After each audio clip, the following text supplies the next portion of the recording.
Cámara Nacional de Acuacultura se suma a los pronunciamientos de los gremios productivos sobre el decreto ejecutivo 707 que autoriza, atención, el porte y tenencia de armas de uso civil para defensa personal, expresando su preocupación por la omisión, escuche bien, por la omisión de las armas de largo alcance calibre 223. Según la Cámara, pues esta exclusión deja a los camaroneros en desventaja frente a la creciente inseguridad en el sector, ya que dicen que la delincuencia organizada cuenta con fusiles y ametralladoras, mientras que los custodios del sector solo tienen acceso a pistolas, revólveres y escopetas. En ese contexto, ¿cuál es la situación de este sector? Igual luego de la masacre registrada en el puerto pesquero artesanal de Esmeraldas. Le consultamos ya a José Antonio Camposano, presidente ejecutivo de la Cámara Nacional de Acuacultura. Bienvenido, buenos días. Muchísimas gracias por su invitación. Como usted bien señala, es una situación crítica. El resto de sectores está viviendo lo que el sector camaronero ha vivido por décadas: golpes constantes de la delincuencia, cada vez mejor armada, cada vez con mayor alevosía y cada vez gozando de impunidad, porque inclusive cuando son capturados, a las 24 horas son puestos en libertad por malos representantes del Poder Judicial que les permiten a estos delincuentes seguir operando en las diferentes carreteras y zonas fluviales del país. Claro, ustedes han hecho esta crítica, digamos, de alguna manera a ese decreto porque se quedan fuera la posibilidad del porte y tenencia y porte de armas de largo alcance. Ustedes dicen, pero es un paso, ya es un paso que se empieza a discutir este tema y que se abre esa posibilidad del porte de armas también. Eso hay que decirlo. Sí, sin duda alguna es una situación polémica, ¿no? Hay posiciones divididas a nivel de la sociedad. Es una enorme responsabilidad desde los gremios que promovemos el porte y tenencia de armas, el solicitar que un ciudadano civil pueda contar con armamento para, de forma disuasiva por lo menos, hacer frente a los embates de una delincuencia que no tiene control. Ahora, hay que puntualizar, usted bien lo señalaba en el inicio de su intervención. Una cosa es el porte ciudadano, civil, que debe ser debidamente controlado, eso siempre lo hemos indicado, entregado a aquellos que confirmen que se dedican a actividad camaronera, están participando en zonas rurales donde no hay presencia del Estado. Pero otra cosa es la solicitud de mejorar el tipo de armamento que usan las empresas de seguridad, es decir, personas jurídicas que tienen personal debidamente entrenado para el uso de armamento y que por tanto la solicitud fue se les permita adquirir armamento de mayor alcance en vista de que en las últimas décadas el tipo de delincuencia con el que tienen que enfrentarse, porque ese es su trabajo, tiene mejor armamento. Entonces estamos generando una situación de desventaja que pone inclusive en riesgo la vida de los guardias de seguridad que finalmente no pueden hacer su trabajo y que son víctimas también de la delincuencia porque usted no va a entrar a disparar con una pistola cuando usted le están disparando con un armamento con un calibre superior, ¿no?, que es mucho más agresivo. Entonces lo que habíamos solicitado es que a ellos, a ese grupo exclusivo, se le permita mejorar ese tipo de armamento, porque inclusive el día de hoy tienen hasta municiones limitadas. Un guardia solamente puede portar 8 municiones, es decir, cuando usted lo atracan en el Golfo de Guayaquil, 2 embarcaciones, una totalidad de 18 delincuentes, usted está incluso en desventaja con el número de balas que va a poder utilizar. Entonces, ese reglamento que pone en desventaja a las empresas de seguridad debía ser revisado y lamentablemente ese tema no fue tocado por el decreto del señor presidente. Bueno, esto está, entiendo, ya el acuerdo ministerial está en análisis en el Ministerio de Defensa. Seguramente pues tienen conocimiento ya de este requerimiento del sector pesquero, del sector camaronero también, y habrá que ver cómo sale este acuerdo ministerial que están trabajando en el Ministerio de Defensa. ¿Ustedes han tenido algún contacto, algún acercamiento con el Ministerio, con el ministro, con alguien del Ministerio de Defensa? El acercamiento se realizó directamente a través del señor presidente, que dispuso al entonces secretario de Seguridad, Diego Ordóñez, acoger el análisis realizado por la Cámara y las empresas de seguridad para poder incluir estas observaciones. Lamentablemente, el ex subsecretario, entiendo, no dio paso a ese pedido.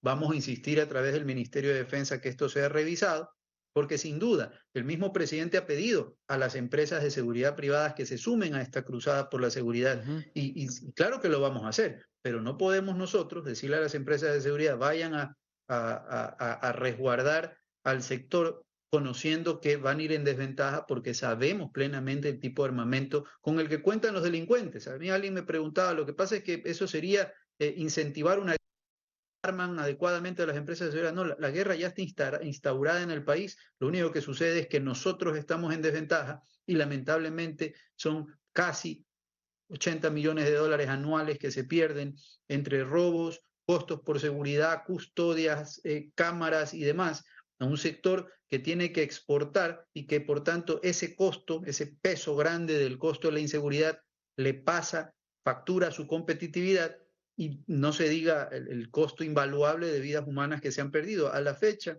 ya rebasamos la cifra de víctimas por delincuencia en el sector camaronero versus la estadística del 2022 y solamente vamos los 3 primeros meses del año 2023. Claro, está pendiente, está prevista una reunión del Consejo de Seguridad Pública para este domingo en Esmeraldas, pero por un problema de salud entendemos que el presidente decidió cancelar, aunque se ha criticado esta decisión de que no se pueda convocar vía telemática o delegar a alguien, y esto un poco como que va retrasando las decisiones que se van tomando. ¿Qué dicen ustedes al respecto? No sé, todavía no hay secretario de Seguridad, fue ya, renunció el señor Diego Ordóñez, y como que se van dilatando los temas. Mientras tanto, la situación en el sector de la acuicultura, pues entiendo que es compleja.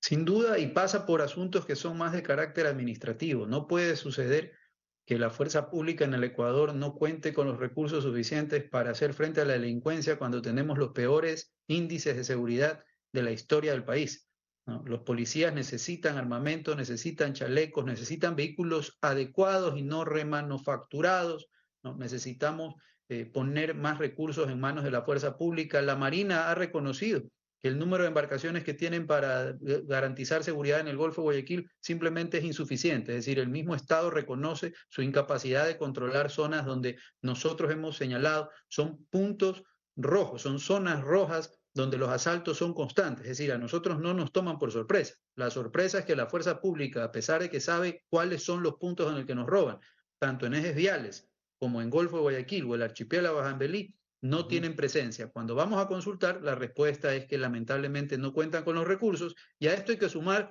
un nuevo mecanismo con el cual el Ministerio de Finanzas se lava las manos, porque muchas veces el Ministerio aduce que el presupuesto está, pero que la ejecución es mala. Claro, lo que no se dice es que muchas veces ese presupuesto se autoriza a partir de los meses de julio, agosto, septiembre. Por ejemplo, en este momento el Ministerio está respondiendo a algunas instancias estatales que a lo mejor habrá presupuesto para segundo semestre. Cuando el ministerio le entrega el presupuesto a la entidad en el segundo semestre, los procesos de compras públicas, que muchas veces toman mucho más tiempo, no permiten que esa entidad pueda hacer uso de ese presupuesto. Entonces es lógico poder salir a decir que no hay ejecución cuando los presupuestos no se entregan desde el día 1, sino que se entregan ya cuando los plazos corren y muchas veces se vencen porque justamente estas autoridades no cuentan con el recurso del día 1. Entonces hay que empezar por ahí, ¿no? Tomar la decisión de hacer entrega de los recursos que se requieren y, por supuesto, continuar en las mesas en las que, por ejemplo, ¿qué está pendiente? Si el sector privado, no solo camaronero, estamos generando cuantiosas inversiones para autoprotegernos, entonces, así como sucede con las actividades deportivas o culturales, debería permitirse una doble deducción de esos costos, porque es un costo que el Estado debería asumirlo y no el privado. Entonces, con ese tipo de políticas usted incentiva que existe una mayor inversión incluso privada en materia de seguridad y acelera el que otros actores participen a fin de poder brindar lo que el ciudadano quiere, que alguien los proteja hasta que esta crisis de inseguridad, que ojalá se logre controlar, ¿no? Empiecen a bajar esos índices, pero son con decisiones políticas, mucho más que entrar en un debate amplio en un comité, que sin duda es muy importante, pero si el comité no se puede instalar, hay otras decisiones que no necesariamente deben esperar de dicho comité. Muy bien, bueno, preocupados todos frente a los temas de la inseguridad y que se tomen, decimos e insistimos, las decisiones pronto y que se puedan ir tratando de solucionar estos inconvenientes. Queremos agradecer a José Antonio Camposano, presidente ejecutivo de la Cámara de Acuacultura, que ha estado con nosotros también. Bueno, qué otras gestiones van a hacer ustedes antes de terminar esta entrevista, estimado Juan Carlos? ¿Se van a reunir, no sé, con otros funcionarios? ¿Se van a reunir entre camaroneros, el sector pesquero? También, ¿qué otras acciones vienen? Sí, este día jueves vamos a hacer un anuncio, los sectores exportadores y sumando aquellas actividades que al igual que nosotros operan en zonas rurales donde hay total desprotección, presente sector camaronero, bananero, platanero, cacautero, sectores productores del agro, cámaras de ganadería y demás, para hacer un reclamo generalizado al Estado, no al Ejecutivo exclusivamente, al Estado en su conjunto, porque si bien el Ejecutivo tiene la responsabilidad del uso de la fuerza a través de la fuerza pública, también es el Estado a través del Poder Judicial que tiene que garantizar que cuando tenemos policías valientes que capturan a estos delincuentes, no se bote al traste todo el trabajo de policía porque un juez encuentra el espacio para poder dictar medidas sustitutivas, que lo único que garantizan es que ese individuo va a continuar delinquiendo y va a continuar asesinando y robando a quienes todos los días salen a generar un beneficio para sus familias. Esto será el día jueves en horas de la mañana. Hemos hablado ya los sectores productivos, representantes de la actividad exportadora, y a eso se han sumado sectores productivos en zonas rurales que al igual que nosotros se encuentran en total desprotección y que aspiramos todas estas políticas que ha señalado el presidente, como el porte de armas debidamente controlado, el observar cómo mejorar las capacidades de las empresas de seguridad, nos permitan de alguna manera hacer frente a una delincuencia a la que se le ha dejado ganar espacio y que hoy opera con total impunidad en el país, que es lo peor de todo. Cuando la delincuencia se siente impune, opera totalmente libre, sin ningún tipo de cuentas a la sociedad, y eso es lo peor que puede pasar a una sociedad, que la delincuencia no rinda cuentas, que no cumpla con la ley y que no reciba el castigo cuando opera como lo está haciendo aquí en el Ecuador. ¿Dónde se va a realizar esta reunión? ¿Dónde se van a convocar el día jueves? En el edificio de las cámaras, en la sede de la Cámara Nacional de Acuacultura. ¿En Guayaquil? En Guayaquil. Correcto. Bueno, ¿qué pasa con las inversiones en el sector de la acuacultura? ¿Qué pasa con los nuevos proyectos? No sé, ¿están en stand-by? ¿Se están pues dejando a un lado o se está tratando de invertir? ¿Cómo está la situación económica? Hay dos tipos de inversiones, aquellas que estaban planificadas y que se trata de equipos y demás que van llegando al país, tienen que instalarse. Sin duda que la inercia de esa inversión no se la puede tener. Sin embargo, aquellas nuevas, constantemente se está pensando en qué más hacer, cómo hacerse más competitivo, porque es un sector que tiene que competir con otros países que no tienen los problemas que tenemos nosotros, ¿no? Nos encontramos en desventaja. Ese tipo de inversiones sí que están estancadas. El inversionista piensa 2 y 3 veces cuando recibe notificaciones inclusive de la Embajada y Consulado norteamericano respecto de los índices de inseguridad en la ciudad de Guayaquil, cuando se escucha en prensa todos los días respecto a los graves problemas de inseguridad en muchas zonas del Ecuador, zonas donde opera el sector camaronero. Por ejemplo, el Cantón Durán, cantón eminentemente camaronero, donde se procesa el 90% del camarón que se exporta, donde se fabrica el 85% del alimento balanceado para camarón. Un cantón que está sometido por índices de inseguridad nunca antes vistos. Creo que ha sido noticia lo que sucede en el Cantón Durán. Entonces, cuando esas inversiones que se deben instalar en esas zonas, ¿no?, se revisan, sin duda que genera un compás de espera la delincuencia que estamos viviendo, porque no le hace bien a ningún inversionista tener que a los presupuestos agregarle valores adicionales relacionados. Es inaudito lo que vemos hoy. Camiones de camarón que están resguardados por guardias armados. Camiones de alimento para camarón que deben ir con custodia armada, ¿no? Entonces son costos que usted no considera en otros países y que en el Ecuador tienen que ser parte de su logística, porque si no se garantiza la custodia, lo que sí sucede, como lo hemos registrado en la estadística de la Cámara, es que se dan estos hechos delictivos con robo de insumos, robo de productos y lo más grave, que fue lo que denunciamos la semana pasada, el robo a personal que va a trabajar una camaronera, es decir, robo de celulares a personal que se dirigía a una finca en el Golfo de Guayaquil. Entonces la gente ya está atemorizada de ir a su lugar de trabajo. Claro. Y eso es lo peor que nos puede pasar.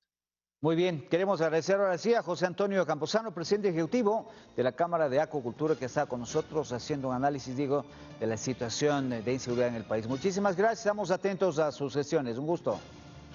Muchísimas gracias por la invitación. Buenos días a quienes vieron Muy esta amable. mañana. 7:59 minutos, estamos despidiendo ya Gama Noticias. Gracias por habernos sintonizado. Recuerden más.